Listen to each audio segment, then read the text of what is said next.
After that day, the villagers stopped fearing the baboon. Children ran up to it, offering fruits and nuts. The baboon, though still sad about the old woman, gently took the food and patted the children's heads. As time passed, the baboon became part of the village. It helped carry water, gathered firewood, and even watched over the children while their parents worked in the fields. Whenever someone was in trouble, the baboon was the first to help. But deep inside, the baboon still missed the old woman. Every evening, it sat by her grave, looking at the sky as if waiting for her to come back. The villagers noticed this and decided to do something special. One day, they built a small wooden bench near the grave, just like the old woman used to sit on. They placed flowers around it and even brought a small bowl of water, just like she would have done for her baboon friend. When the baboon saw this, it touched the bench gently, then sat down. For the first time in many days, it looked peaceful. But something was about to happen, something that would change everything once again. One evening, as the sun dipped below the hills, painting the sky with shades of orange and pink, the baboon sat by the old woman's grave as usual. But this time, something was different. A group of strangers arrived in the village. They were hunters, dressed in animal skins, carrying sharp spears.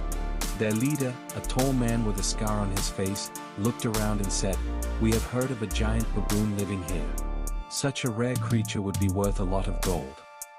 The villagers gasped. They knew the hunters were dangerous. If they captured the baboon, they would take it far away or even harm it. A young boy named Timo stepped forward bravely. "The baboon is not just an animal," he said. "He is our friend. He saved my life." The hunters laughed. "A wild beast? A friend? That's nonsense," their leader scoffed. "Step aside, boy. We will take it." But before the hunters could move, the baboon stood up. It bared its sharp teeth and let out a deep, rumbling growl. Its eyes were fierce, filled with both anger and sadness. The villagers had never seen it like this before. The hunters hesitated. The baboon was massive, strong, and clearly ready to fight. But they were not afraid so easily. "We will return," the leader sneered. "And when we do, that beast will be ours." With that, the hunters turned and disappeared into the night. The villagers gathered around the baboon. "We must protect him," an old man said. "He is part of our village now." But how could they keep him safe from the hunters? And would the baboon fight, or would it leave the village to protect the people it loved? That night, the villagers could not sleep. They knew the hunters would return, and they feared what would happen to the baboon. Early the next morning, the village chief called everyone together. "We must protect our friend," he said. "But fighting will only bring more danger. We must find another way." The baboon sat quietly, watching the people who had once feared him now stand by his side. Then, Timo, the young boy the baboon had saved, had an idea. "What if we show the hunters that the baboon is not a wild beast, but a protector of our village?" he said. "If they see how special he is, they might leave him alone." The villagers agreed. When the hunters returned later that day, expecting an easy capture, they found the entire village standing in front of the baboon. The village chief stepped forward. "This baboon is not just an animal," he said firmly. "He is part of our family.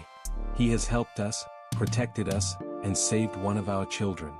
You say he is rare, and you are right. But his worth is not in gold, it is in his kindness." The hunters laughed. "A baboon that helps people? We don't believe such foolishness."